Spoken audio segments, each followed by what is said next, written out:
In today's video, I want to share with you a narration of another great classic of all times called The Science of Getting Rich by Wallace D. Wattles. Another great classic. Hola everyone, it's Miss B Money here from Crypto Connections. Welcome back and a warm hello to those of you who are new here.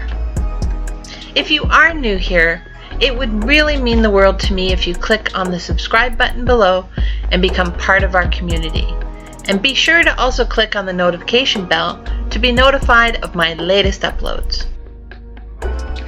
This book is one of those books that families have passed down generation after generation. The pages of this book contains the principles of getting rich and introduces us to the formless stuff that can help you succeed in anything you do. I actually have many friends who have a hard copy of this book that has been passed down to them from their father, where the pages are so worn, weathered, and even some of the paragraphs have been underlined or highlighted as if it had been studied. I look forward to the day where women of this world pass down to their sons and daughters, telling them this is the book that made them rich. I will share one chapter each week for the next 17 weeks. It seems long, but this book has literally been life-changing for so many, and I believe it's worth the wait. Please remember that because the age of this classic, take some of the words lightly. Man can mean woman or man, and God mentioned throughout this video. Just put whatever God means to you, whatever it is you believe in. Now let's get busy and start to learn about this formless stuff. Oh, and before I forget, I have listed the title of each of the videos in the video description box below, so that if over the next few weeks you want to quickly find a chapter and re-review it, it will be easier to do so because of the agenda or the table of contents, let's call it, under the video. Each week, I will add the link to each video as it becomes published so that they're easier to find. Here we go. Have a blessed day, everyone. The Science of Getting Rich by Wallace D. Wattles. Chapter 9. How to Use the Will. To set about getting rich in a scientific way, you do not try to apply your willpower to anything outside of yourself. You have no right to do so, anyway. It is wrong to apply your will to other men and women in order to get them to do what you wish done. It is as flagrantly wrong to coerce people by mental power as it is to coerce them by physical power. If compelling people by physical force to do things for you reduces them to slavery, compelling them by mental means accomplishes exactly the same thing. The only difference is in methods. If taking things from people by physical force is robbery, then taking things by mental force is robbery too. There is no difference in principle. You have no right to use your willpower upon another person, even for his own good, for you do not know what is for his good. The science of getting rich does not require you to apply power or force to any other person in any way whatsoever. There is not the slightest necessity for doing so. Indeed, any attempt to use your will upon others will only tend to defeat your purpose. You do not need to apply your will to things in order to compel them to come to you. That would simply be trying to coerce God, and would be foolish and useless, as well as irreverent. You do not have to compel God to give you good things, any more than you have to use your willpower to make the sun rise.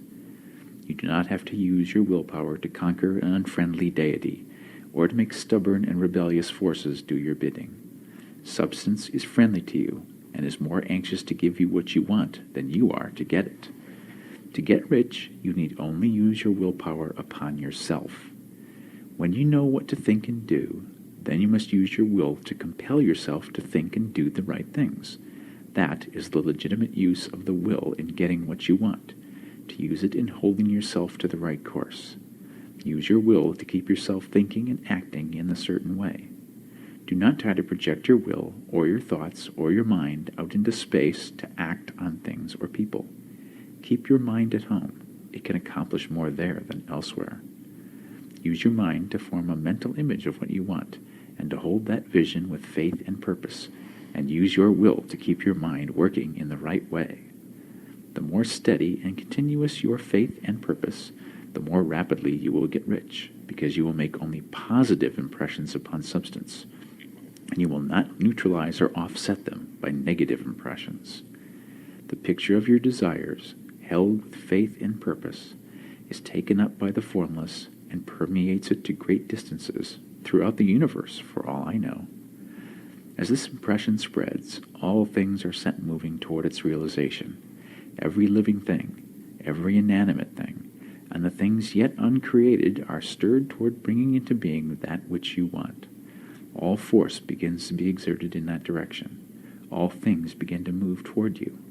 The minds of people everywhere are influenced towards doing the thing necessary to the fulfilling of your desires, and they work for you unconsciously. But you can check all this by starting a negative impression in the formless substance. Doubt or unbelief is as certain to start a movement away from you as faith and purpose are to start one toward you. It is by not understanding this that most people who try to make use of mental science in getting rich make their failure. Every hour and moment you spend in giving heed to doubts and fears, every hour you spend in worry, every hour in which your soul is possessed by unbelief, sets a current away from you in the whole domain of intelligent substance. All the promises are unto them that believe, and unto them only. Notice how insistent Jesus was upon this point of belief, and now you know the reason why. Since belief is all important, it behooves you to guard your thoughts, and as your beliefs will be shaped to a very great extent by the things you observe and think about, it is important that you should command your attention. And here the will comes into use, for it is by your will that you will determine upon what things your attention shall be fixed. If you want to become rich, you must not make a study of poverty. Things are not brought into being by thinking about their opposites. Health is never attained by studying disease and thinking about disease. Righteousness is not to be promoted by studying sin and thinking about sin. And no one ever got rich by studying poverty and thinking about poverty. Medicine as a science of disease has increased disease. Religion as a science of sin has promoted sin. And economics as a study of poverty will fill the world with wretchedness and want. Do not talk about poverty. Do not investigate it, or concern yourself with it. Never mind what its causes are. You have nothing to do with them. What concerns you is the cure. Do not spend your time in charitable work, or charity movements. All charity only tends to perpetuate the wretchedness it aims to eradicate. I do not say that you should be hard-hearted or unkind, and refuse to hear the cry of need. But you must not try to eradicate poverty in any of the conventional ways. Put poverty behind you, and put all that pertains to it behind you, and make good. Get rich. That is the best way you can help the poor. And you cannot hold the mental image which is to make you rich if you fill your mind with pictures of poverty. Do not read books or papers which give circumstantial accounts of the wretchedness of the tenement dwellers, of the horrors of child labor, and so on. Do not read anything which fills your mind with gloomy images of want and suffering. You cannot help the poor in the least by knowing about these things, and the widespread knowledge of them does not tend at all to do away with poverty. What tends to do away with poverty is not the getting of pictures of poverty into your mind, but getting pictures of wealth into the minds of the poor. You are not deserting the poor in their misery when you refuse to allow your mind to be filled with pictures of that misery. Poverty can be done away with, not by increasing the number of well-to-do people who think about poverty, but by increasing the number of poor people who purpose with faith to get rich. The poor do not need charity, they need inspiration. Charity only sends them a loaf of bread to keep them alive in their wretchedness, or gives them an entertainment to make them forget for an hour or two. But inspiration will cause them to rise out of their misery. If you want to help the poor, demonstrate to them that they can become rich. Prove it by getting rich yourself.